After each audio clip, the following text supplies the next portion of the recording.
মক্কা শরীফে যান, যাদের টাকা আছে হজ তো করবেনই। হলিডে করার জন্য সিঙ্গাপুর, ব্যাংকক, হংকং এইসব জায়গায় দৌড়দৌড়ি না করে পয়সা যদি থাকে রমজান মুবারকে উমরা করে আসুন।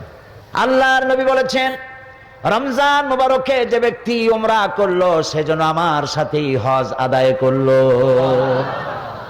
যখন তেলাওয়াত হয় মসজিদে হারামে, আল্লাহর ঘর সামনে, রমজান মাস, লক্ষ লক্ষ মানুষ নামাজে দাঁড়ায় গেছে।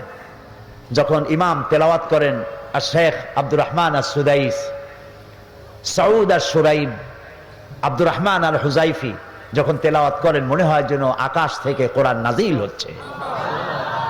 নামাজে কান্দাকাটি আমি জীবনে এর বাইরে কোথাও দেখি নেই। নামাজে কান্দাকাটি, ইমাম কান্দেন, জাহান্নামের আয়াত জান্নাতের আয়াতগুলি যখন পড়ে ইমাম নিজে কান্দে আর গোটা হারাম জুড়ে কান্নার রোল পড়ে যায়।